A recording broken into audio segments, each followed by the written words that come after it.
Yeah, g'day everyone and welcome back to the Gold Coast Titans Frontline Podcast, a weekly Titans podcast that covers absolutely everything you need to know about the greatest club in the entire world. If you're new here, my name is Clarkey, Dane from Rugby League. From whose column? Let me restart that. Do you even know what your own name is? G'day everyone and welcome back to the Gold Coast Titans Frontline Podcast, a weekly Titans podcast that covers absolutely everything you need to know about the greatest club in the entire world, so much so that we forget our own name when we do the intro the first time. My name is Dane and I am also known as Clarkey from Clarkey's Rugby League column, and this is Blaze from BKRsport. Coming off the back of Magic Round, mate, we move into Indigenous Round. You're all over the shop today, aren't you? You are all over the shop today, mate. It's definitely the season, isn't it? You know, when you just kind of you're right in the midst of it. You know, Origin's about to come. You've got that grind going on, and we're coming off a pretty harsh loss at Magic Round. But, I feel the season is what I'm saying here. But with that being said, it was a great round there at Magic Round with Dane, or funnily known as Clarkey, or Clarkey's Rugby League column, if he can actually say it. But no, it was a great time to be alive, especially at the pre-game function that we had. Thanks to the membership team. They've been organising a whole bunch of functions this year, which has been so good. There was one in Canberra, Townsville, Auckland, and also in Brisbane. And there will also be one in Sydney for the Tigers game as well. So, we're a really big community-based club, and we're really looking to make sure the members feel that they are a part of the club, because they absolutely are. And yeah, look, the result may not have gone our way, but at the end of the day, we're just going to keep on punching on. We're going to keep on. Well, don't punch on, but unless it's a Broncos fan, but keep on pumping on, and we're just going to keep on doing what we're doing. Yeah, that's exactly right, mate. And as we were kind of speaking about at the function, and we've spoken about on here before, the community is the strength of the Gold Coast Titans. Our fans aren't like Panthers fans, for example, recently. We haven't been rewarded with massive amounts of success, but we're still here every weekend. We still love this team. We love our community. We love the Gold Coast, as you can see by our backdrops if you're watching here on YouTube today. So, yeah, big shout out to Chris Nell and the entire membership team. I just want to put a little bit of a quick question here first before you shout out Nelly. So I live in this area. Do you live in the area that you've got behind you? Like, do you know that suburb? Born and raised. Yeah, nice. Do you know where that is, or? Mate, some of us have to make sacrifices to put bread on the table and have to move away from the most beautiful place on earth. But mate, I've got bread on the table, but it's only bread. There's nothing else. It's just bread. But at least I live on the Gold Coast, So, well, I might have bread with a little bit of margarine here and there, but I won't pushing it too far. A little bit of housekeeping, guys. Join us on our Facebook group. It's the Gold Coast Titans Frontline group. We've also got the Gold Coast Titans Frontline podcast, which you can join that as well. And make sure you follow the Titans Frontline on Instagram. In both of those locations, we'll run ticket giveaways. And if you're interested in joining the Frontline or even just sitting with us for one game, you can message that Instagram and we'll point you in the right direction there. Like, subscribe, follow, 5 stars, do all that good stuff. And let's jump into our first segment, which is the Titans news segment. Off the top, it is Indigenous Round, and in the spirit of reconciliation, the Gold Coast Titans Frontline podcast acknowledges the traditional custodians of country throughout Australia and their connections to land, sea, and community. We pay our respect to their elders, past, present, and extend that respect to all Aboriginal and Torres Strait Islander peoples today. Love Indigenous Round, man. Quick quiz, mate. You got it right. We did our. You got it right when we did. Go on. Tell me what the representation is here in the Indigenous wording for the Gold Coast. Absolutely. So the Indigenous peoples or community of the Gold Coast region was the Yugambeh people, who have lived there for, I'm not sure how long they lived in the thing, but I always find it really cool, man, that Aboriginal culture as a whole is the oldest living continuous culture in the world. And as Australians, I think we're pretty lucky to have such a cool Indigenous culture as part of this beautiful country. Big shout out to these two lads here, Preston Campbell and Scott Prince, arguably two of our greatest and two Indigenous lads. So that's awesome as well. We've had some fantastic Indigenous players represent us over the years. Greg Bird comes to mind, Ryan James, Jaden now currently, Dave Fafita, and a plethora of others. So we've been really blessed with Indigenous talent. Yeah, absolutely. And I've actually, been really intrigued and interested in the last couple of years about like the Indigenous history and the culture of our country. And I think it is just such an amazing part of Australia, the whole history that surrounds the Indigenous people. So it's a great round to really connect with it, the spirituality of it all. And yeah, it's really something that we support heavily here on the Gold Coast. And as Dane just said, like we've had a lot of history. Like Preston Campbell was a big benefactor and the creator, effectively, of the Indigenous All-Stars clash. I nearly said Indigenous versus Māori, but that was a little bit later on. The original one was actually held at Seabus Stadium. I was there. Were you there, Dan? 2007. I don't think I was, but I did watch it on television. I think the first one was 2010, wasn't it? 2010 or 2011? Oh, you're right. It wasn't. It was 2010. Yeah, you're right. I was wrong there. 2010 was the first one, and it's been missed maybe 1 or 2 years since. But apart from that, it's ran every year against the NRL All-Stars, the World All-Stars, and now the Māori All-Stars in its most recent iteration. Yeah, no, it's amazing. And I remember I was there, and I don't actually have any Indigenous roots myself. However, I was actually supporting the Indigenous on that day because of obviously the impact that Preston Campbell has. So, we love Presto. We love all the Indigenous lads that have come through, and the females as well. You know, we've got a couple of Indigenous females amongst our NRLW team right now. And yeah, I think that our club is just one of those clubs across the league that really do emphasise this. You look at the Rabbitohs, they obviously love their Indigenous representation. You've got the Titans. Who would be another club? Is there many other clubs? Really, I see the Broncos are starting to push it a little bit more now, but they haven't in the past with the likes of Ezra Mam and whatnot, and someone Cubbo too, I believe. But who else? What other clubs really do push the Indigenous representation as much as we do? I'm not sure if as many clubs push it as heavily as we do, and really, you know, extend that beyond the round. But I'm certainly happy that, like, you know, every single team is putting in effort into these jerseys now. They're consulting elders or emerging elders as part of their communities and designing some really cool jersey designs that go past artwork on a jersey. It tells a story. So I think it's really cool that every NRL team's really getting involved in it now, because there's years where teams have, well, I think the Panthers last year changed like one thing on their Indigenous jersey. They didn't put much effort in. But this year, everyone's put in effort. Everyone's Indigenous jerseys look bloody awesome. So I'm not sure if anyone does it as great as us, but certainly every club's putting in the effort, and that's awesome to see as well. Actually, that's a good question, just quickly, and otherwise we'll go on forever. But in regards to the Panthers, obviously a majority of their players are more of Islander descent, like Samoan or Tongan or a Māori, Kiwi and whatnot. Is there actually an Indigenous player currently playing for the Panthers right now? Dane Laurie. But yeah. He's in reserve grade, not in their NRL squad. Dane Laurie would be one. I think that might be it. I think it might be Dane Laurie at the moment. So maybe that's why they don't, like, and this isn't an excuse or anything like that, but maybe that's why they don't put as much of an emphasis comparatively to like clubs like ours or the Rabbitohs that do have a very large Indigenous representation. So maybe that might be why, and they do focus a lot more on that Pacifica round, I think it is, that we do earlier on in the year. But yeah, look, I think it's a great round. I'm looking forward to it. And a couple of years ago, we played the Broncos on the Indigenous round. So hopefully it's a different result this time. Yeah, I don't remember that off the top of my head, but by the sounds of it, I don't want to. You don't want to remember that one, man. You don't want to remember that one, bro. That's fine. Let's sweep that one under the rug and move straight into our news segment. Judiciary news. We had one charge coming from last round. It was Keenan Palacia, grade 1 careless tackle, same as most weeks, guys. Just a 1K fine there with an early guilty plea. Injury news. Horrible. Like a horrible way to start this show. Jamin Jolliffe has torn his pec last round against the Knights. He will undergo surgery and miss roughly the next 12 weeks. I don't know what this means for our squad, Blaze, in terms of I didn't necessarily expect us to play finals, right? So we're not like a team that's looking at losing our best forward or who has been our best forward this year and Jimmy and going, okay, this has huge top 8 implications. But I think I just look at it personally from Jimmy, and I'm devastated for him. Because it's not up for debate. He is our most improved player this year. He is one of the most improved players over the competition. And this is just horrible timing. I feel really, really bad for Jimmy, mate. What do you make of the situation?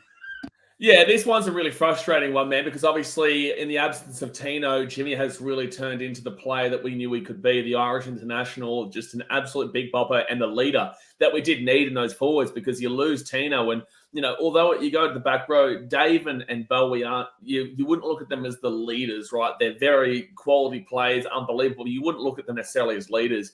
And Isaac Liu, who's been our 13, or even Cleese Haas, Liu was too kind of quiet to be that leader. He goes about what he does and does his business, but he's kind of too quiet to be that leader. And Cleese Haas is obviously so young and super fresh. So you don't really look around there. And then you've got Noe Fotuaika, who is an interesting one, right? Because he was our captain on the weekend.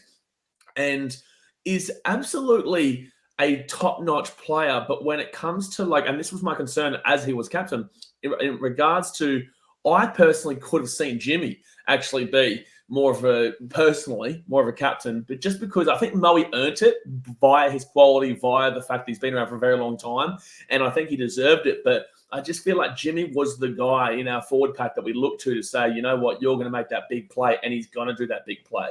So it's really heartbreaking for him. He has absolutely taken that step up. It gave us, reason to believe next year with Moe, with Tino, with Jimmy Jolliffe, who's our rotation going to be. And instead of just looking at Tino, now we've got Jimmy there. So, yeah, God bless Jamie Jolliffe. It's obviously going to be a tough one here for the next 12 weeks. I think he might have had this last year as well, if I'm not mistaken. Was it a pec injury with Jimmy as well last year?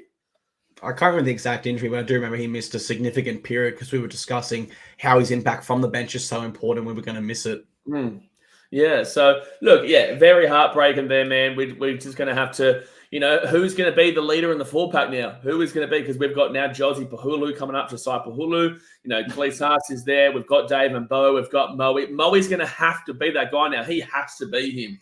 He can't it's not like he's been bad. He just hasn't been at that next level. He has been good the last couple of weeks for sure, better than his early season form, but he just needs to really step up and really lead from the front now. So, man, we are injury pillaged this year, and we just need to see someone find a way to be the Jimmy Jolliffe to what Tino was. Jimmy came in, was Tino. Now we need maybe Moe to be the Jimmy of what we've had. And I think for Jimmy, I look forward to the members round in the final round of the season, which I think he should be okay for. If we're in round 12 now, we add 13 to that. He should be all right to return for those last few games. And I think that all of us members that are at that round, if he is back and returns in round 27, should give him a really big round of applause and really thank him for his efforts to start the season and hopefully to finish it as well. So round 27 is Panthers away, and round 26 is Knights away. Round 25, I think, is Roosters at home. So for that to happen, he would have to be back by round 25 at home against the Sydney Roosters. That's pushing it, isn't it? Yeah. Fingers crossed Jimmy can get back for that day, but if not, hopefully he does a lap with the players and we can all congratulate him on what was a great season regardless of this injury. Speaking of injuries, one more horrible one to report.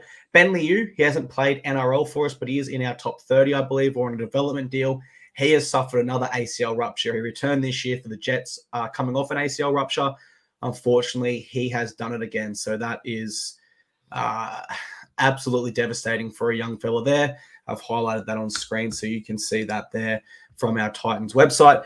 Some signings news, Blaze. We've got 2 new NRLW signings. Now, I'm going to be very careful in this pronunciation here. I believe it's Nato Kotu Oru, Arakal, and Georgia Sim. We've signed them for our NRLW side for the 2024 season, and that's because we've lost Destiny Minnesota, Ivana Lolasia, and Shate Kiriora to season-ending knee injuries. So these 2 women join us from the BMD competition. Georgia is a former Rugby Sevens player, from what I understand, and Arakal is a former Kiwis international and an NRLW premiership winner with the Broncos. So handy signings indeed there for our NRLW side, right? Yeah, look, obviously, both men's and women's teams right now are getting pillaged for our talent. And, if the women's season coming up, I think 25th of July is when the first game of the season is on, whether that's us or just in general. We've still got a little bit of time before then, about 2 months. But, these are long-term injuries that we're receiving. So, no, good signings there. Hopefully they can turn it on. And I believe in Karen Murphy. I think Karen Murphy is one of the best coaches in the game. That's why we were in the grand final last season. And I believe we can still turn it on with these replacements as well. Yeah, awesome. Karen Murphy is a great coach. That's why the Clive Churchill medal in the men's game is actually called the Karen Murphy medal in the NRLW grand final. She won coach of the year too, didn't she? She would have had to, I believe. I remember we missed out on a few things, but I'm 99% confident, yes, she was coach of the year last year. Speaking of NRLW, just a broad reminder, our girls will be back on Monday, June 3rd to start their preseason. If any locals Titans fans want to get down and support them, it's going to be a tough start to the year because we're going to have a big preseason and win that competition. Final piece of news, man. Probably not one we want to go over, but we have to. Aaron Schopp, gone immediately to the Seagulls. I'll go to you first. I know you've had some chats with Shoppy around the club. Always appreciate his time in the jersey. What was your reaction when you saw he was moved on? Yeah, look, it wasn't a great surprise. You know, we did obviously hear the rumours about the Eels last year, and they just didn't want to give him as long of a contract, allegedly, apparently, right? That's not fact or anything like that. But we did kind of get rumblings of that last year, and then this one's come out. And, you know, I think it's best for Aaron's career, and I think he knows that as well. I think that they're fully fit and fully healthy. We do have some guys that are above him in the pecking order, and, you know, he's really good when it comes to the HostPlus Cup and Cup action and whatnot. But you know, maybe he hasn't exactly found his feet to where we would probably like him to be when it comes to the Gold Coast Titans. And I think he definitely knows that from conversations that I've had with him. So, you know, nothing but love for him at Manly. Yeah, obviously going to Manly, my dad's team. So nothing but love for him, and see if he can put himself in there, because I think that he does have a spot waiting for him in the centres potentially when he does get there. Yeah, I've always rated Shoppy defensively as well, and that's why I was surprised last round when he missed 8 tackles. And that's not the Aaron Shop that we've seen in reserve grade this year. So I can only think the lack of opportunity we've given him in NRL led him to explore some different options with his manager. I don't think his head was all quite there last round, and that's completely fine. I still say thank you very much to Shoppy for your time with the Titans, your efforts with us, and we hope you enjoyed your time at our club, and we wish you all the best in your He's a Sydney boy at heart as well, man. Like, he's from Sydney. He loves Sydney. You know, it's the Gold Coast was a great opportunity for him. It hasn't necessarily worked out, but there's definitely no, you know, annoyance from either side, I don't believe. He's happy to go back home, and, you know, we wish him nothing but the best of luck. We wish him nothing but the best of luck, absolutely. But what we do go to now with a big blast from the past, I'm going to click both my fingers. Boom! You can see that score right there, Blaze. You know I love it. Round 7, Saturday. 27th of June, Broncos, 12, Titans, 30. 5 tries to 2. Absolutely loved this game. I could have gone to our victory last year as my blast from the past, given we were missing Tino. I went back a little bit further. What I loved about this game in particular, I need to go across to the team list, Blaze, and point out that we had a lot of Broncos players in our lineup. I'm talking Dale Copley, Ash Taylor, Keegan Hipgrave was a junior there. I'm not sure if he debuted there. Jai Arrow, Tanner Boyd, and Jared Wallace. And largely, the league and Broncos fans, really outside of Jai Arrow, viewed them all as rejects. And the Broncos were heavy favourites here to beat us for that reason. Not us. Not the Gold Coast Titans frontline. We believe in our players and our team every single week, and we get behind them. In the end, not a competitive game at all. We go into halftime 22-0 up. We win there. We win from there, 30-12 at Suncorp. What sort of memories do you have from this game? Were you at Suncorp for this one? No, this would have been COVID year, 2020. So this probably would have been 6,000. So, well, no, I was stuck in Fiji in 2020, and in 2021 I was stuck in Sydney. So I wasn't able to go to many games in between those two. But I definitely would have been streaming it, and it would have been an absolutely great time to be alive. Like I always say, those couple of years are always very kind of easily forgettable, except for 2021, because that was when we did make the finals there. But no, obviously it's always a great time beating the Broncos, especially when it's at Suncorp, because then we can do our little na-na-na right in front of them. They really love that, guys. If you're at Suncorp this week, well, I'm not going to encourage you to do it because it will get a nice little reception. But if you do have want a bit of a laugh there, and we do score a try to go above them, no, you do that, man. It's too funny. But yeah, look, obviously we always go in as underdogs to the Broncos. I loved a couple of names there that we did have on our lineup, and you know, hopefully we can try and master this weekend and go there and do it again, because obviously we were at Suncorp this previous weekend just gone. I watched Brian Kelly score a try to win the game, so we must be on 3 wins in a row now. You know, Cowboys, Knights, and then this one. Yeah, in terms of showing my favourite memory from this game, I'm cautious to do it here on YouTube because I might get us a copyright strike. And, of course, our listeners on podcast players would have no idea what's going on. So let me try to explain it here. Waweki Fotuaika, he holds on to, I can't remember which Broncos player it was, for like a second too long. And the referee goes, no, that's intentional. Get off. And sin binned him with 3 minutes to go. And it was like we had a penalty or two before that, but it was a bit of an overreaction. Right? I don't think that was at the end of the game. It was in the first half, though. Yeah, first half, exactly right. So then, why we've got Mo off the field? They come down their left side, and they're just trying to find an extra number. They try to go the long ball. Anthony Don just shoots between the center, jumps up, grabs it, does a little spin, says "see you later," and runs to score underneath the post, which puts us up 22-0 at halftime. I absolutely love that moment from Don. Mate, See you later, Broncos. Don, he will score. If you feed the Don, he will score. It's just as simple as that, mate. It's not a question. It's not a question. It's not up for debate. If you're going to give the Don a pill that easy, he's going to swallow it like he's at schoolies back in 1990, whenever the Don went to school. What's happening at schoolies? What, are you good? What? Hey, come on, mate. All I'm saying is the Don could have a wild past. That's all I'm saying. That's all I'm saying. We love you, Don. Mate, you've lost control. You've lost your mind. We're going to have to make the podcast MA15 plus this week. All thanks to my silly comments. Mate, let's move to our next section. It is the Titans trivia segment. We went head-to-head last week. You got it, so 1-0 yourself. It's your turn to shoot a question at me this week, mate. So down the iron sights, pull the trigger, bang. What have you got? All right, I'm going to give you, I want it to be not too hard of a one for you here, mate. All right, so I'm actually just going to go to last year. That's all I'm going to do. I'm going to go to last year. I know that you know the score, but I want you to tell me who scored the tries in this game.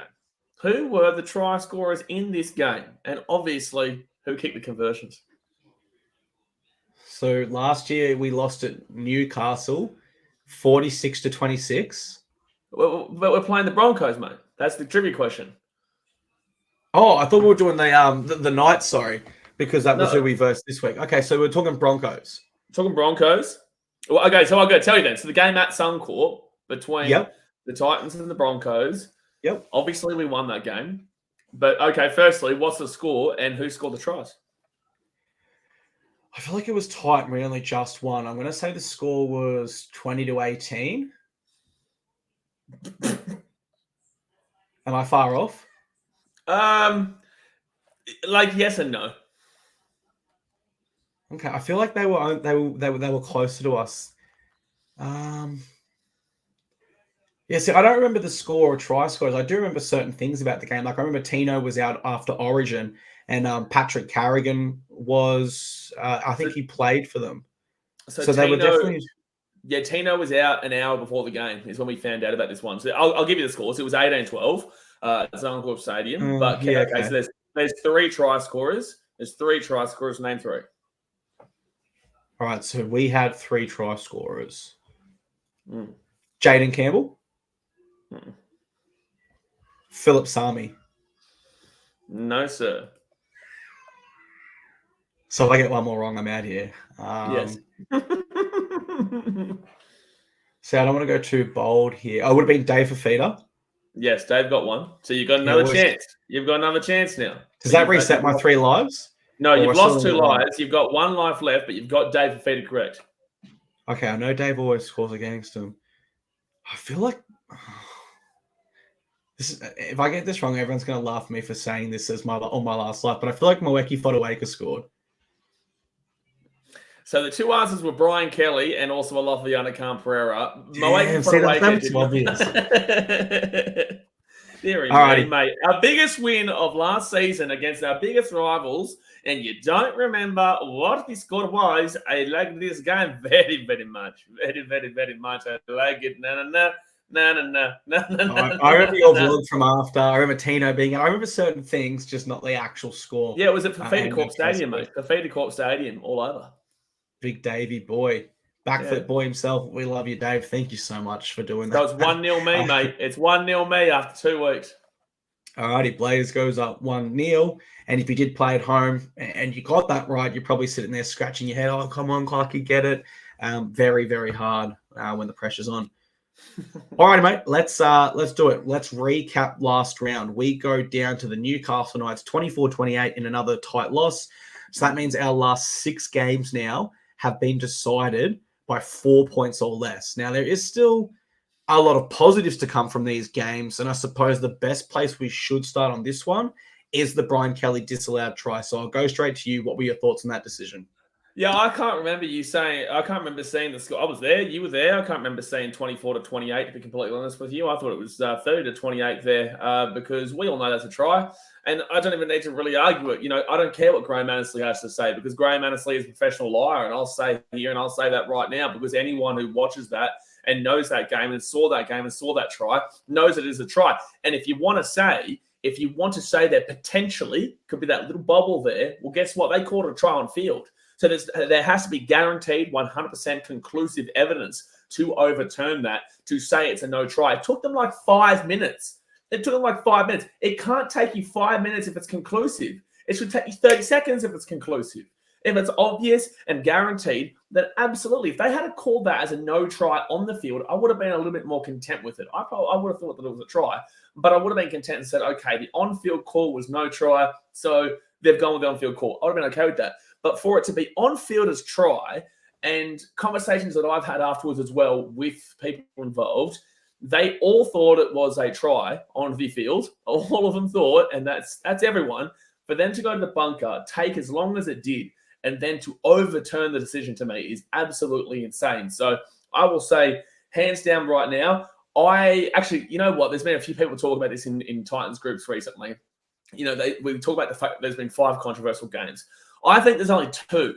There's only 2 that I really look at and say, okay, I believe Rob, right? Because they're in the crucial moments of the game. That's the Raiders game where they apologize, but also try to dilly-daddle and lessen the impact by coming up with something that never gets brought up in regards to anybody, but they try to lessen the impact of the rivalry by bringing up other things in the Raiders game. And then this game, Graham Annesley all weekend long had the ideology and the thought process that it was a try. Guaranteed. It came out everywhere. Graham Annesley had the belief that it was a try. On the day of is when he switches it. So where's the conclusivity there? Not even he can conclusive say that it was a no try. So it's just a confusing situation. But I always say, look, Raiders and Knights, they're controversial. Melbourne, Manly, and whatever other game is part and parcel with the bad calls. We should do better to win that game. But those 2 ones, one in extra time, one with 2 minutes to go, I can't move past and say, no, that we just got dudded, and we should have done better. I think it's all for me. Not only do I mirror everything you said there, where we're looking for 101% without any shadow of a doubt, there was a bubble there. And I love your point that if it is conclusive and it is obvious, you pick it out right away. If it does drag on for as long as it did, it's clear that it's not 100% conclusive at that point. But regardless, I go to the inconsistencies by the NRL because Tui Kamikamica, that very next day, he bobbles it over the line and it's awarded a try. We've had inconsistencies with our club. Another one is Philip Sammy's try. I believe that was awarded a try. There were 4 instances on the weekend, man. There was our one. There was the Tui Kamikamica one. There was the Hamiso / Marshall King one. And there was also the Dom Young one. The only one that got called a no try was us. And yet Tui Kamikamica's was a clear bubble. That was clear. You could very clearly see this. And the Hamiso and Marshall King one, JMK one, was also quite clear. But yet we were the only ones who got data from it. So then, when opposition fans come out and say, oh, you guys are just complaining for the sake of it. No, we're complaining because the consistency is actually against us. There's only been 2 actual official apologies this season throughout the competition. 2 official big-time apologies. One was when we played the Storm, and one was when we played the Raiders. And honestly, we should have received one on Monday, but Graham Annesley doesn't have the balls to do it, obviously, and come out against his own referee. So this is why Titans fans complain, because the inconsistency is rife, and it's always against us at the moment. It's like Cowboys, early 2010s. And I completely mirror what you're saying there, and I think for me, it comes back to last year as well. We versed the Dolphins. Aaron Clark is ruled offside, and the Dolphins get a penalty in front to win the game. Then later that season, we have the Eels go offside for us. Nothing gets called. And then there was another game where something like that happened as well. It was actually the next game. So the Dolphins game happened and then into the Eels game and then the Raiders game in Canberra with Dave Fafita. Exactly right. And then the Raiders game this year as well. So it's not that we're whinging and it's not that we want special treatment from the NRL. We just want consistency and the same rules apply to us. It's easy to be a conspiracy nut and say it's because we're a small team and they don't care and stuff like that. I don't know if I want to go that far. I just want to go as far to say, just give us consistent calls. If that's a bobble and a no try by Brian Kelly, how was Tui Kamikamitas a try? How was Phil's a try a week earlier against the Storm? And it didn't even benefit us. Like when that call goes with us, Blaze, and we get that 50-50 bunker decision, we still lose the game against the Storm there. It doesn't help us. Because later on in the game, they had to apologise for a bad call. But I'll give you a conspiracy here.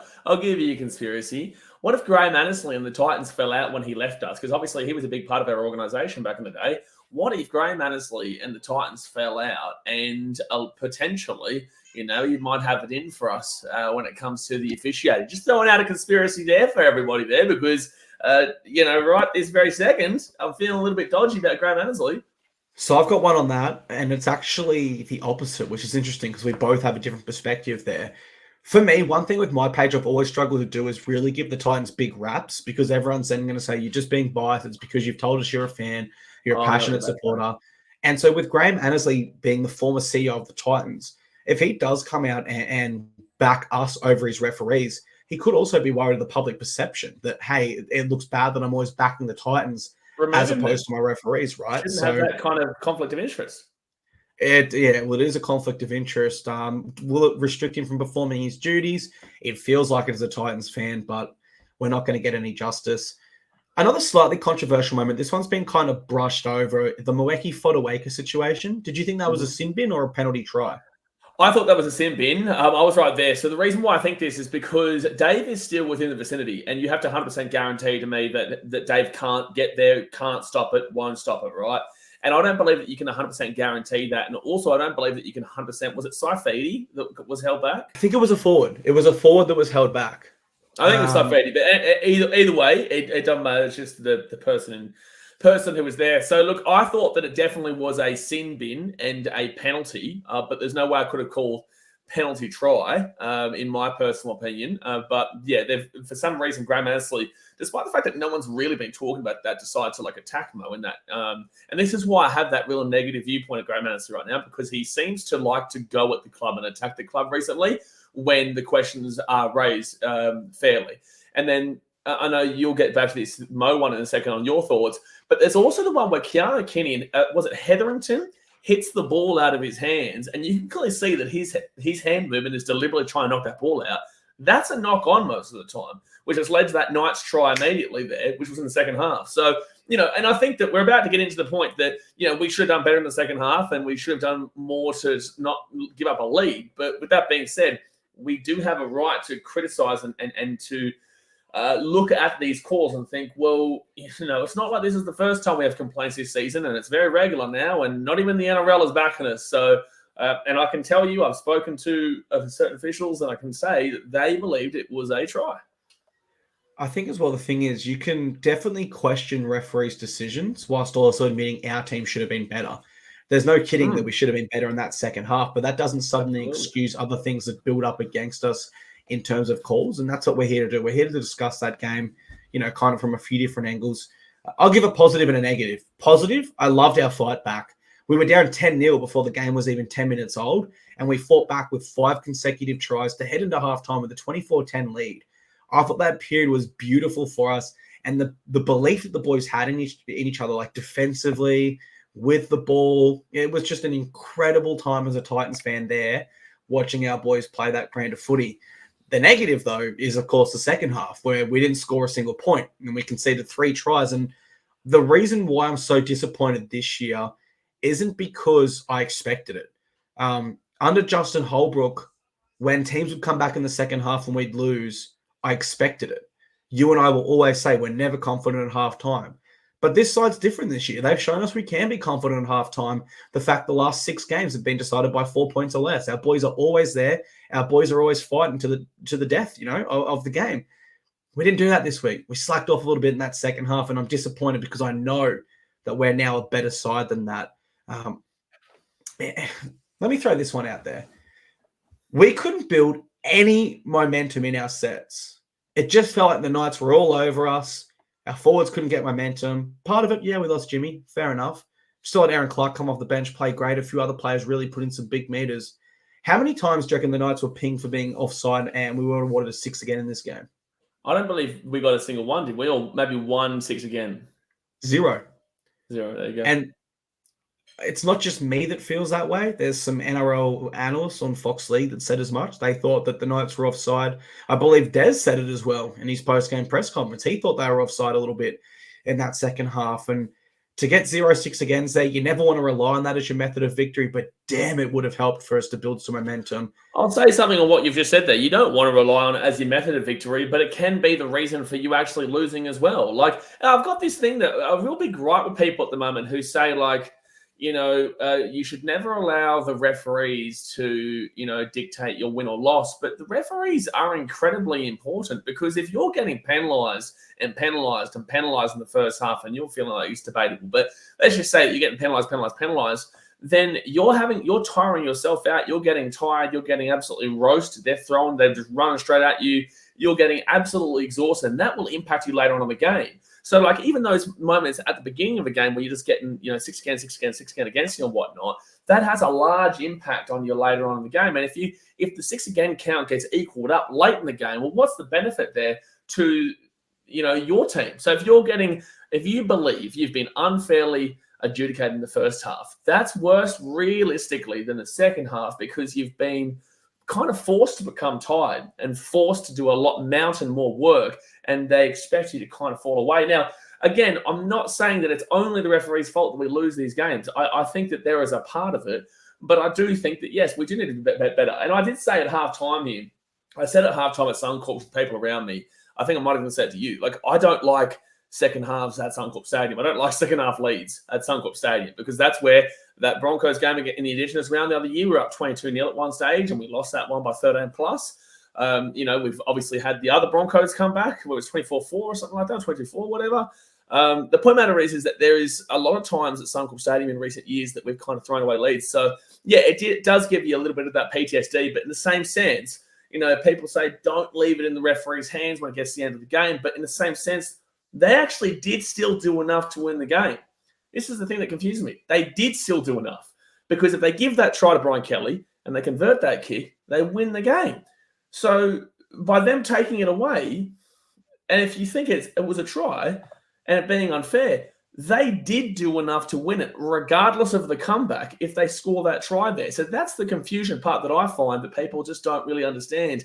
They did do enough despite the comeback, if you believe it was a try. Yeah, another week where there's some positives, there's some negatives, there's some controversy. It just feels like that's a bit of a common theme in our last 6 games. So fingers crossed this week we can just get on here and just discuss just the black and whites of footy, where we played well, where we played bad, what we need to work on, what we liked. Fingers crossed we can get that this week. We've been on this podcast many times and admitted fair defeat. The Bulldogs game, we admitted fair defeat. The Dragons game, the Dolphins game, and a heap of other games throughout last year that were either close or larger, we can absolutely admit when we don't have the unfair or perspective-wise invalid officiating. So it's not that we're just whinging because we lost. We're whinging because we actually have a genuine gripe. And if we lose to a close margin fairly, I'm happy to sit here and say we lost it fair and square. Yeah, I'm always very realistic. And I think no matter what anyone says about the Brian Kelly incident, it was set up as a try. You need to tell me 1,000% it wasn't a try. And I loved your point that unless you can do that very quickly because it's obvious, it's a try. It was set up as a try. And that would be my rebuttal to everyone that's saying it's a no try. But ultimately, we have to leave it in the past, mate. It'll be another week that we'll probably look back on when we review our season and talk about these unlucky games, just like we did last year with the Eels loss, the Raiders loss, etc. But it is what it is. Let's go to some positivity, mate. Let's go to our 3-2-1s. Kick us off for us. Who gets your 3 points this round? It was really tough this week. Yeah, look, it was pretty tough, to be fair. I thought that there was a couple of really solid players here that got through a mountain of work, and then there were also a couple of players that maybe didn't kind of get the job flowing as much as you probably would have liked. I'm actually going to be giving my 3 points again to Bowie Firma. I'm going to give Bowie Firma some points here. 18 runs for 180 metres. He had 79 post-contact metres in this game. Had a tackle breakthrough, 18 hit-ups. Threw a dummy at one stage as well. Had 42 tackles, which is the second most, just behind Sammy Verrills. but only missed the 2 tackles with 1 ineffective. So I thought Bowie Firma had a great game, and I think that he's really starting to find his form again and work towards potentially getting called up for Queensland. I think as well, I think Billy Slater will be looking for his defense. That Maroon side has enough X factor throughout it. The likes of Dave Fafita, Reece Walsh, Cherry Evans, etc. There'll be points in that back line and in the forward pack. So Bo Firma with this defense actually does put his name in the hat again for my liking. I went our other back row for my 3 points. I went Dave Fafita, had 20 touches of the ball, came up with a 2 line break assist and a try assist. Just great offense as always. Powerful runs, attracting in defenders, getting that offload or creating the breaks for us. I think when Dave Fafita was on that left side, and I wish we had Kieran Foran with him, which we didn't, but when Kieran Foran's there with Dave Fafita and a Lofiana Khan Pereira outside of him, I'm always confident we can make breaks and score points. 3 points goes to Davey. Who are you going to give your 2 points to? I'm going to continue the trend over the last couple of weeks and say that Sammy Verrills is finding his form absolutely when he's playing where he needs to play, and that's an 80-minute hooker. Obviously our halves depth right now is currently throwing Chrissy Randall into the halves due to injuries and whatnot. And Sammy Verrills was actually originally meant to be the halfback, but then luckily enough, we did get Tommy Weaver here. But yeah, Sam Verrills, I thought had a great game. He's not necessarily the greatest attacking player, and we don't really have a great attacking hooker at the moment. But I just think that the workload that he has been doing, like he had a try assist this game, he had a tackle break, he had 2 dummy half runs for 20 metres there, but 49 tackles. He did miss a few tackles, but at the end of the day, he was absolutely, crushing it in regards to making a bucket load, 49 tackles. So, I thought that he was fantastic, set up that try, that nice little dinky kick him underneath for, I think it was Cleese Haas, if I'm not mistaken. But yeah, Sammy Verrills for me, he was unbelievable, I thought. Well, my 2 points goes to Aaron Clark, because the moment we lost Jimmy Jolliffe, we were looking at each other saying that's a big loss. Who's going to step up and replace him? Ez came from the bench with 163 meters, which ended up being the most of all of our forwards. He usually has that injection of energy throughout a game, but he seemed to maintain that energy and that motor and shown a really great gas tank in this one and fought for us every second he was on the field. So I loved Aaron's energy from the bench. He's going to take home my 2 points. Who's going to take home yours? My 1 point. My 1 point, I think I'll go Ez as well. I think that you've made a good point there that obviously you had to really replace Jimmy Jolliffe and maybe Ez could be that guy to really come on and do that job. I know that obviously Josiah is starting this week, but you still might see Ez. But Aaron is a real good player off the bench there. I think that 163 run meters with 86 post-contact meters. So, double, basically half of his run meters were post-contact, which is awesome. I'll go Aaron Clark there for the 1. Well, my 1 point was Sammy Verrills for all the reasons you said, the 49 tackles there and setting up that first try to Cleese. Really like what Sammy's bringing to us lately, and it's been exciting watching him rediscover his form. We do have an exciting update for the Frontline's finest leaderboard. We have a medal, and we've actually gotten it. We've got it fully delivered here now. Now, Blaze, if you can reach off stream here for those that are on YouTube, you'll be able to see it here. Look at it in all of its glory. Apart from the person it's on. No, I'm joking. So we got that made up at a custom metal shop. We've got like the Titans blue on it. Blaze will hold it nice. Actually, I'll put you as the big one so people can see. Oh, you put me on the wrong side. There we go. Yep. There we go. And on the back, you'll see 2024 Frontline's finest, Gold Coast Titans, and a bit of the Titans logo there. So, yeah, really exciting stuff there. We got that medal custom made up, and we are actually going to award it to the player that gets it because we love the Frontline, and we feel like, the players could dismiss it and say, oh, this is a silly gimmick. But genuinely, if you're a part of the Frontline, you love the Titans so much that you are watching every game keenly and eagerly. And you and I, when we know we're coming here to recap, do the same as well. So hopefully whichever player does receive that appreciates it. Really, really cool and really excited to hand it out. Before we move on, big shout out to Keanu Kenny in the game. I thought that he did a great job as a youngster and had his best game, or one of his best games for the club. I thought that he did a really good job, and I do feel like it was unfairly hit out of his hands, so I don't think I'd blame him for that realistically. I thought that Keanu Kenny had a great game overall, and is definitely showing himself to be a quality player going forward. It's going to be an interesting conundrum when Jaden Campbell comes back in a few weeks. It's unbelievable how quickly people wrote Keanu off after a few poor performances, given his form last year and the fact he was selected for the New Zealand Kiwi squad when there's fullbacks available to them, such as Chancellor And killed it as well. Exactly. Joey Manu, RTS. They got some options, but they got Kinney in there for the experience. We'll move forward to our affiliates recap. The Jets go down to the PNG Hunters 36-18. There was a bye for Tweed this round, so they moved to 10th on the ladder. Unfortunately, the Jets do remain in last place. Blaze, I'll let you run our listeners through on how our Titans players went there for the Jets. Yeah, so Jalen de Groot, we follow this man closely each week after his trial form, back to fullback with 1 try assist, 1 line break assist, and 88 meters. So great game there from Jalen. Has been obviously on our extended reserves the last week, I think, and I think he's there again this week if I'm not mistaken. We also had Kenny Mamalo with 1 try, 148 meters, 2 tackle breaks, and no tackles or miss. He had no tackles or miss at all. Yeah, just no one was dare to run at Big Ken for that game. He didn't have to make a tackle. He didn't have to miss one. I thought that was a funny stat. There you go. Ben Liu, unfortunately, as we said earlier in the podcast, ACL this game, and we'll wish him all the best. Arama Howe, my boy, 2 tries, 90 meters, and 27 tackles for just the 2 miss there. He's also, and everyone was so obviously looking at Tony, but he's also been put onto our extended reserves. So we're definitely looking to increase our youngster usage towards the middle part of this year, especially when Origin's coming around. Arama might be able to get himself into a spot. You've disappeared on the screen. And then we've got Seth Nictemo, who moved to lock 4 runs for 47 meters, 22 tackles, just a 3 missed. So, yeah, good performance there by the individuals. Obviously, the result didn't go to plan, but going to Papua New Guinea is a whole different beast.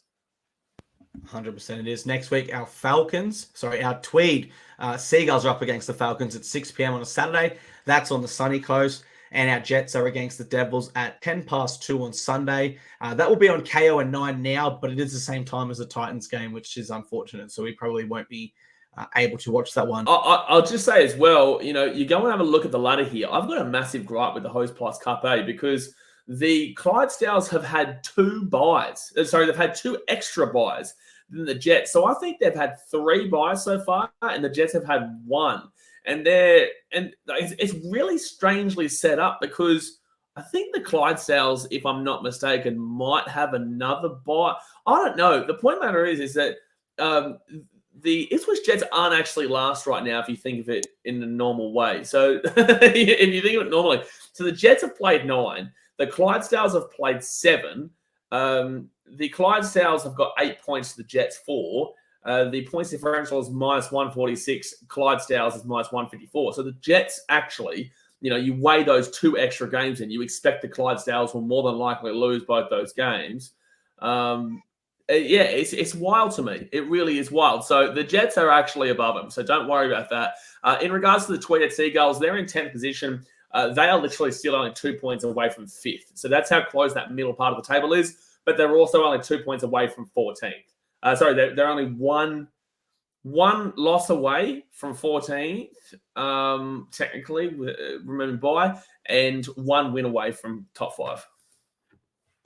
Yeah, Tweed going well enough there. While you were talking there over on YouTube, you would have seen me disappear there. That's why I work out this program and figure it all out. Sorry about that.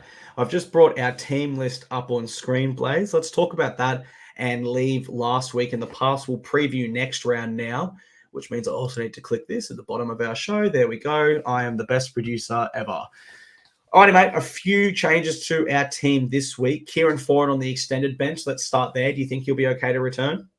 No one Desi, mate. No one Desi. If someone's name is on this, team list at any stage, it means that they could come in at any stage. Would I be even completely out of the equation of Jalen de Groot and Arama Howe coming in? No. But then they're not going to. But I'm just saying, like, anything that Desi does, I'm telling you, I reckon Foz plays. I reckon Foz gets away in. So, yes, I will say.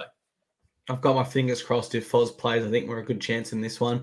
Joey Stimson back on our bench because Jimmy Jolliffe is obviously unavailable. And a very exciting change in the outside backs. You can see me moving my mouse around there. Jojo Feeder shifts to centre. And Tony Francis makes his NRL debut.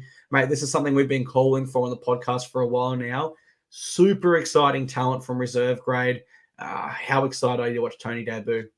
Shimmy, baby. Get around Tony. Yeah, look, I'm really excited for him. He's bided his time really nicely. He's been patient. He's done his job when it was at Burleigh and also has been doing his job at Tweed. And look, he's getting thrown into the fire, man. The Cauldron Suncorp Stadium against our biggest rivals, the Brisbane Broncos, a team that I believe he originally used to support, but keep that on the down low. But yeah, look, I think that this is a game that Tony comes in and has to really turn it up for the team and has to prove himself. We've got the two of the best wingers that have been in the HostPlus Cup for the last couple of years because Alofiana Khan-Pereira obviously played alongside him when they were at the Burleigh Bears, and I think they're both aligned with Tweed. So yeah, I think that actually is Loffy Tweed? Is he Ipswich? He did play in one of those teams this year, but I can't remember which one. I think it was Jets. I could be wrong. We could be wrong. Do forgive us. But yeah, anyway, the point is when they were at Burleigh, they played alongside each other. So yeah, look, it's really exciting stuff. And again, it just shows that good things take time, and hopefully the big Dawn he can come out and do a job and really try to lock down his spot. Obviously, Philip Sami's still out for a few weeks now, and then maybe it could be a battle between Tony and Loffy for that other wing spot. Mate, absolutely agree with that. Tony has had some insane stats in reserve grade on the big stages, such as the grand final last year. He scored a hat trick. So he has performed in a number of ways in reserve grade. And this is definitely maybe not overdue because we have got a lot of outside back steps, but certainly deserved. Absolutely deserved. I scrolled through some key stats there while you were talking so everyone can see where we sit against the Broncos in this one. And I'll give my preview now. Both sides coming into this one under strength. Realistically, they're missing a few players. We're missing a few players. And both sides did go 1-1 last year. Despite that, the bookies are significantly with the Broncos here, as are NRL tipsters. Everyone thinks the Broncos will win this one. We come into this one, look, we've only won 2 of our last 5, and that's a key reason why I think so. But our 3 loss margins in those losses have been 4 points, 2 points, and 4 points. So we've been right in contests and competing, and we've been underdogs in all of those losses there as well. The Broncos have also this year, I've noticed a trend where they don't score fortunate tries, but the ball bounces their way. There's been a lot of tries where they just kick ahead and the ball just bounces back perfectly to them, or someone offloads, or someone drops it from the other team, and they run the field. So although they do average more points than us, they average 25 points per game, we only average 18, they've been getting a lot of lucky tries in that one. Why I think we're a chance. This is a huge game for us. The Broncos look at us and they don't go, oh, we're versing our biggest rival. They think we're versing the Titans. Whereas for us, we look at it and we go, we are versing our biggest rival. And not every time, but more times than not, we do turn up against the Broncos at Suncorp and give it a good crack. I would actually suggest we probably struggled against them more at Seabus. At least that's what it feels like with my recent memory there. I think we're a chance, man. Look, Broncos have won 7 of their last 8 at this venue. They've beaten us in 4 of our last 5 games, but I'm happy to tip us. I really believe in this side and what Desi's building. Look, factoring in the Titans' last 4 losses now has been 4 points or less. So I actually think we're a chance here, mate. I can see why everyone's tipping the Broncos. I'm not saying we're going to rock up and win easy, but I give us a chance. Give us a chance if we show that same resolve and competition and competitive edge that we've had the last few weeks. How do you see this one, mate? Break it down from your perspective. Yeah, this is definitely a tough one. Obviously, traveling to Suncorp Stadium 2 weeks in a row, and we're going to obviously have those kind of demons that from last week that I hope that our team doesn't remember, because you don't want to, get used to losing, but you also don't want this team to now remember and feel like we're going back into that Justin Holbrook era where we can throw away leads, because we've done such a fantastic job of not doing that recently and actually turning up for the most part in the second half. But yeah, look, obviously, the Broncos are a very beatable team. If you guys don't know what I do, I stream every single game when I'm not there at the Titans games. So there's only one game a week I do miss because it's when I'm at the Titans game. But I stream every game. So I've watched the Broncos play every time this year, and they are very beatable. They are a team that also doesn't have the likes of Adam Reynolds. They don't have the likes of Billy Walters. They don't have Jesse Arthurs, who actually originally was from the Gold Coast as well. They've got a few players out there. Obviously lost the likes of Flegler, Kurt Catewell, Herbie Farnworth, all these guys in the off-season. And they're still trying to piece together. Like, they are in a better spot than us for sure. And they've got a lot more of a developed roster. But also that developed roster does rely a lot on the likes of Adam Reynolds. And Adam Reynolds is not in this game. So Look, the Broncos definitely deserve to be favourites. I don't doubt that at all. You are right. We definitely have a better record at Suncorp than we do at Seabus against them. We just seem to turn up quite a lot there. It's just that, unfortunately, last year we beat them 18-12. The year before that was an awful one where they came back on us pretty hard. And the year before that, they came back on us pretty hard. And I think the year before that, we beat them. So, yeah, it does go kind of back and forth there a little bit. But, look, I definitely am... Always, I will say this as well to people. If you're taking your family there and you're taking your kids there and whatnot, do be very cautious about kind of the way you act, because Broncos fans do like to scream and shout and shake it all about, saying they don't care about Titans. They don't care about the Titans fans at all, but they can be quite aggressive. The Broncos fans can be quite aggressive. So just be very careful when you go into this game. Take my advice, because I go to every single game, and I can tell you that anyone who goes to these games, they know that Suncorp Stadium as a Titans fan can get quite full on. So, look, just be safe, be cautious, and be still passionate. We want to see you out there supporting the team. But, yeah, I definitely believe that we can win this game. If we do have foreign, I'll tip us. If we don't have foreign, I probably will shy away from it, because I think we do need the experience there. We don't have Tino for the experienced leader. We don't have Big Jimmy Jolliffe as an experienced leader. We don't have AJ Brimson, who is that energetic spark that can get it going for us, even as a leader. We need a guy like Foran. We do. We need a guy like Kieran Foran. So if Kieran's playing, I tip us. If Kieran's not playing, I unfortunately will say that I think the Broncos will win this game. So it does rely, and that's nothing against Tommy Weaver, by the way. I just think that Chrissy Randall for me is not a 6. Tommy Weaver did a great job, I thought. I thought he did a pretty good job on the weekend against the Knights. So you give Kieran Foran there, and I think that they can do a pretty good job, because you actually haven't seen Tommy Weaver and Kieran Foran too much, besides I think maybe the back end. No, because was Foran playing the back end last year? He actually would. Yeah, he would have. So you would have seen him in the last couple of games. I think that Foran and Tommy can do well. I didn't think that Weaver and Boyd did well at the beginning of the year, but I do think that Foran works well with either Boyd or Tommy Weaver. So it's going to be an interesting game. But I will play the fence a little bit this time around and just say we need that experienced leader, which will lead into the next point that you're about to ask me. But I will say we need the experienced leader. So if Kieran Foran plays, I tip us. If Kieran Foran doesn't play, I unfortunately will tip the Bronx. That's fine, and I can mirror that. Like, when I say I believe in us and I give us a chance, that doesn't mean that if I had to tip for my life, I would back us. It just means I've got that belief. Got a few key to victories this week. I think, number one, we need to limit Walsh's impact by making him work. And I think we can make him work through early kicks, or at least effective kicking. So there's a big job there for Tommy, because if Kieran does return from a hamstring injury, we don't want Kieran doing all the kicking. Tommy, we need a big game with the kicking boot there. Believing in the man beside you. Now, the reason Walsh and Jock Madden and Ezra Mann have been able to create these overlaps the last few weeks is by defenders overcommitting and jamming in to try to shut down that play. Have faith in the man next to you.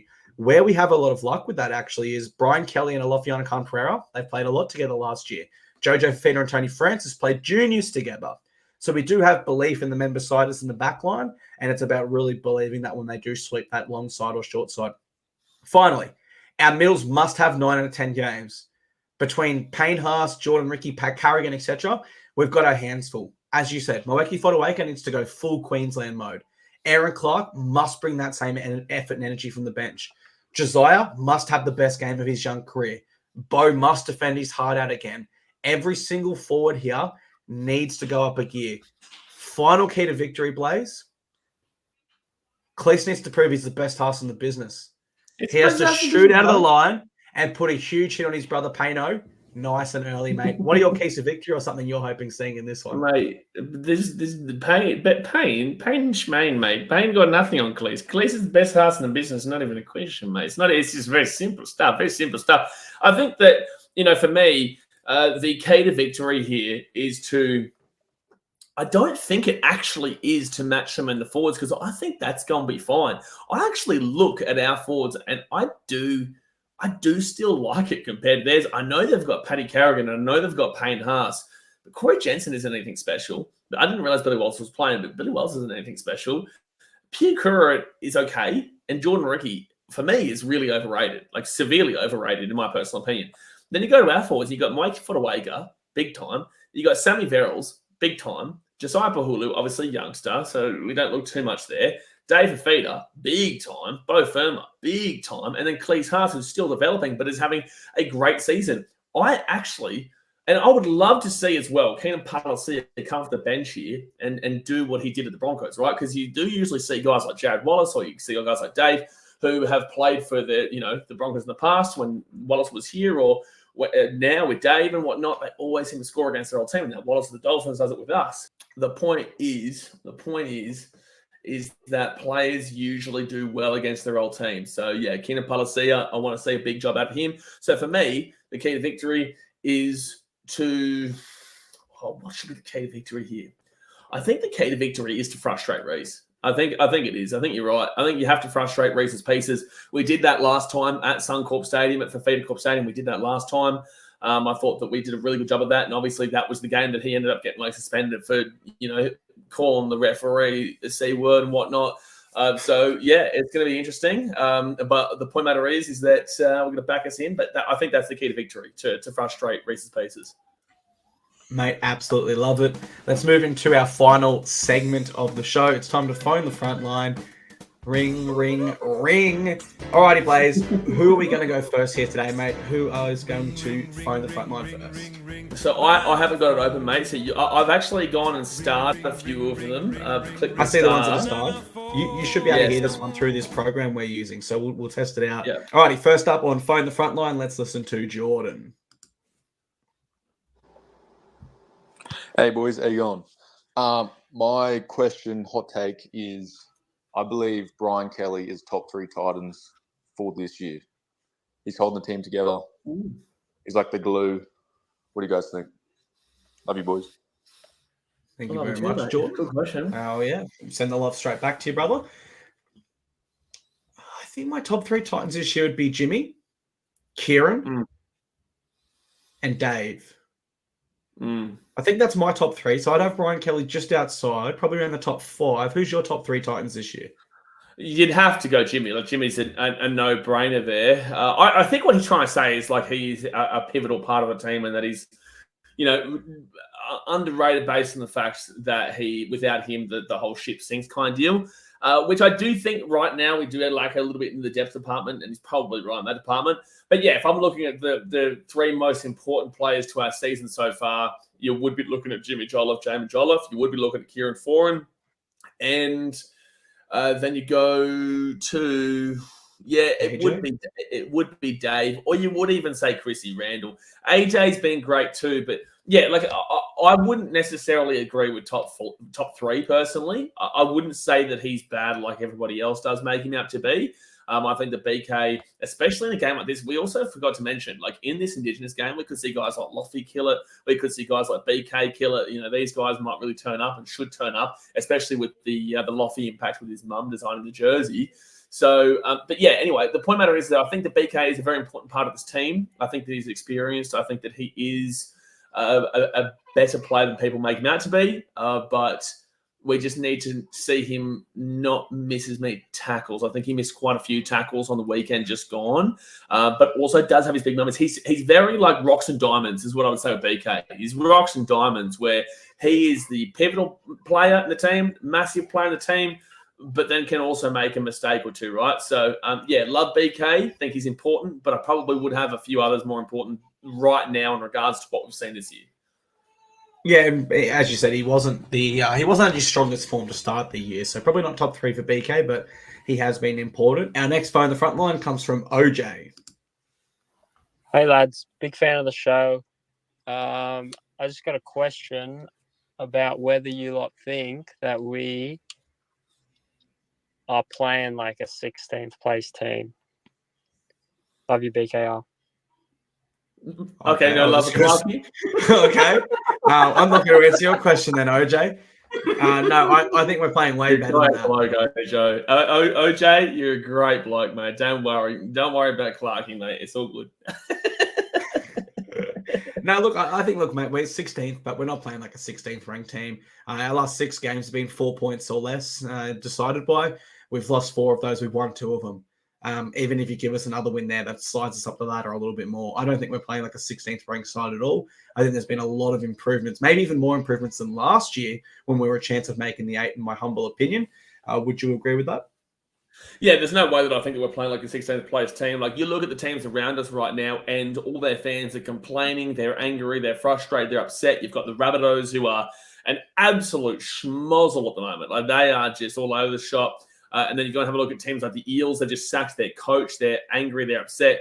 I think the Tigers fans are in a very similar situation to us. They're not playing as well as us, but the Tigers are in a similar situation to us where they do feel a bit more positive because they're not last place like they normally would be. And realistically, right now, they are just like us, where they're two wins above the Rabbitohs. And the Rabbitohs play the Eels this week, so a bit of a bottom four clash. But then, yeah, like I said, the Eels, they're in 14th. They're playing like a 14th place team with a few injuries. The Warriors, they're in 13th. They're complaining and whatnot. So, yeah, for me, I think the Titans right now are probably playing like a 10-11 team, 9 through 11, but probably more so the 10-11 team. And you'd be hoping to improve. And, fun fact, you give us those 4 points, and we would be in 11, around that 11 area. It would be our points differential would still have us 13th, but we'd be equal with 11th and only 1 point behind Manly and 10th. So that's where I feel like we are playing like that 10-11 team.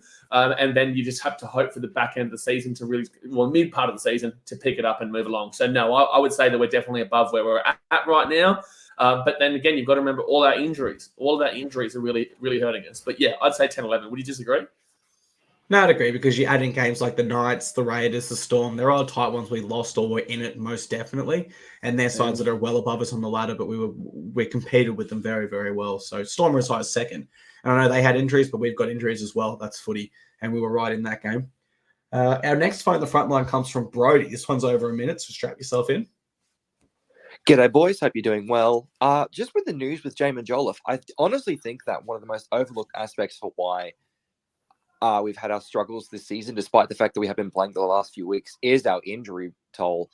Obviously, within the fan base, we acknowledge the amount of players missing, but I feel like a lot of people don't really talk about the fact that we're missing Campbell still, no AJ Brimson, no Phillips Army, no Tino, no Jamin Jolliffe now.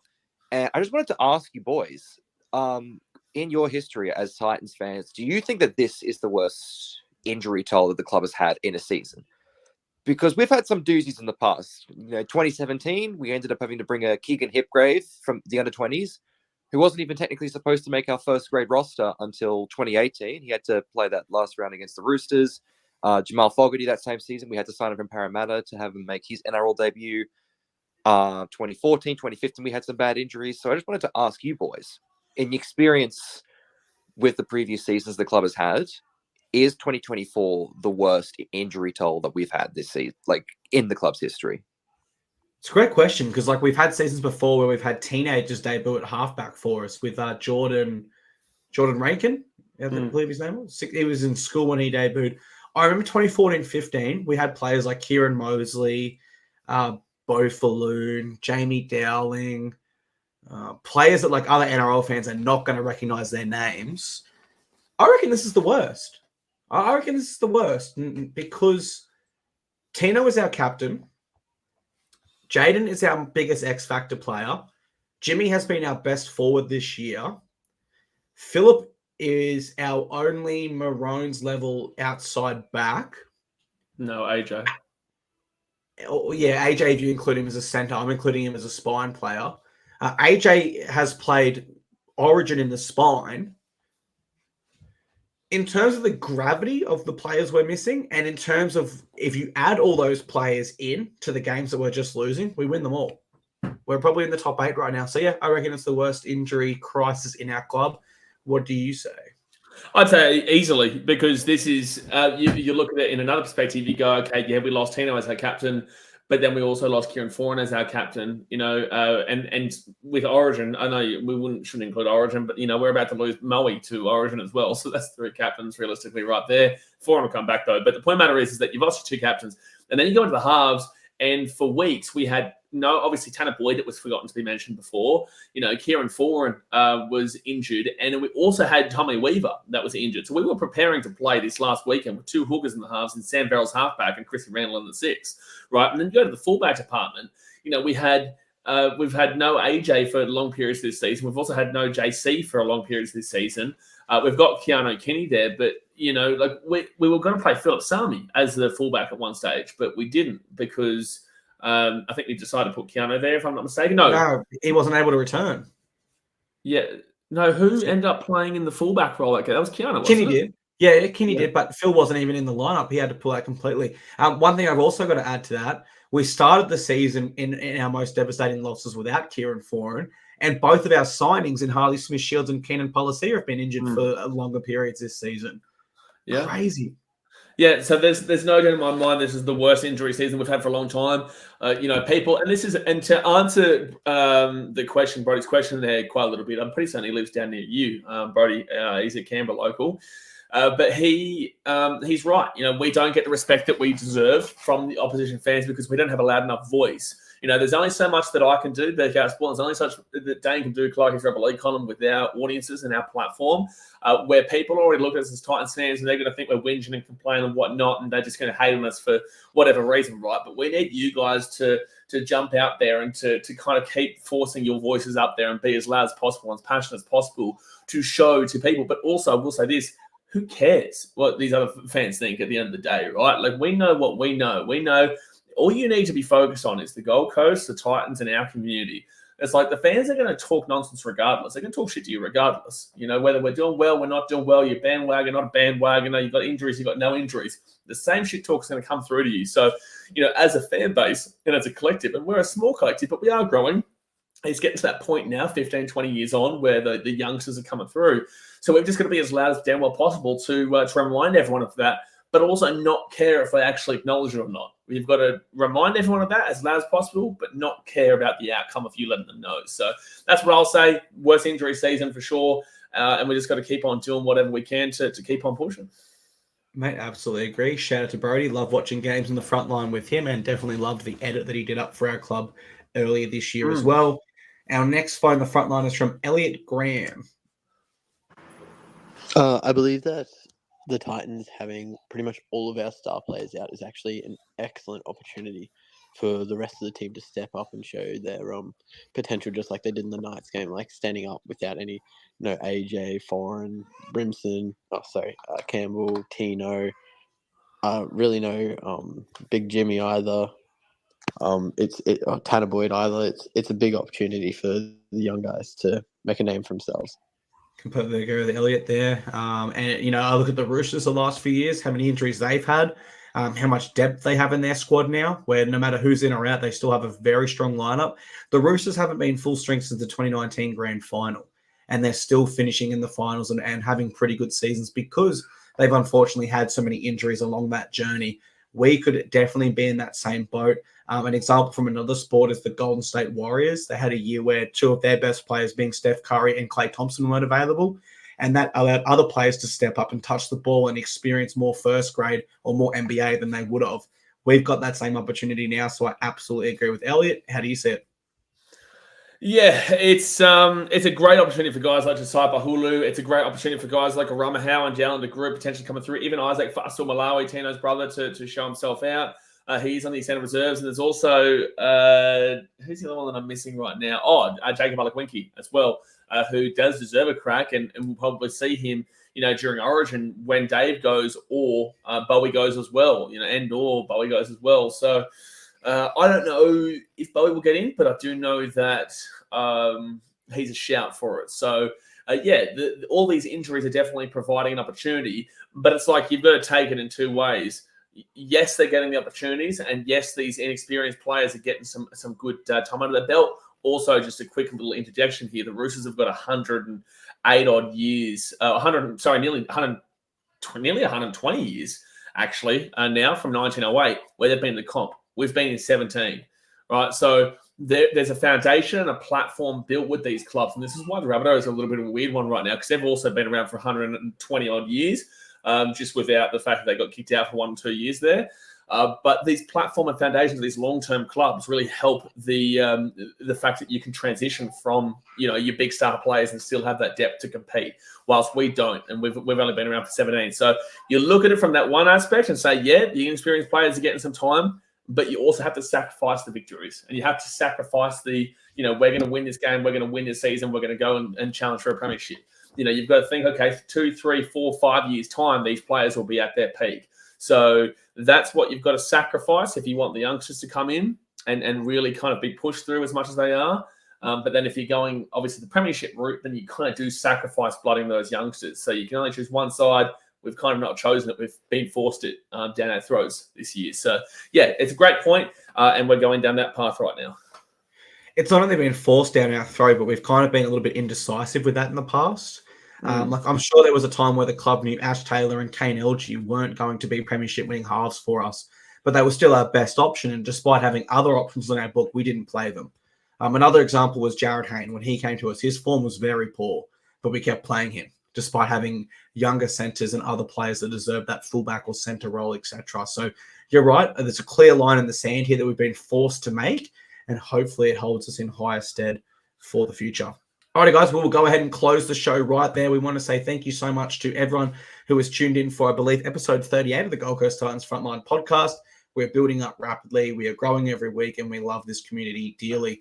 We'll see you next week, hopefully, to recap a big win up there at Suncorp over the Broncos. Again, quickly before I go, if you do want to win tickets to that game or tickets to other games, or even just sit with the Frontline, follow us on Instagram, Titans Frontline, or join the Facebook group. Have a great and safe weekend, Titans fans, and over to you, Blaze, to close the show. Mate, let's get it rocking, baby. We actually do have a post-match function at I don't know if I'm allowed to say it, but there is a post-match function. Call up the club membership and see if there is still tickets available for that. There's also a bus that is going from the Sporting Globe in Logan and also the Sporting Globe at Robina to Suncorp Stadium. There's like a membership price ticket thing that you can get, all inclusive, which is in the Titans Bay with us all. I'll be there. As you guys know, I'm always there. And just be careful, guys. Just be careful from me to you. Just don't, if you're not sitting in the Titans Bay, just be very, very cautious of the people around you, because it is a rivalry game and is fiery. And no matter what other people may say, the point of the matter is that you just have to be really kind of wary about what's going on around you. Much love as always, guys, and keep on cracking on. And we'll see you guys next week, baby. So let's get a bit of zing going, son. Come on, guys, get the zing going, my boy.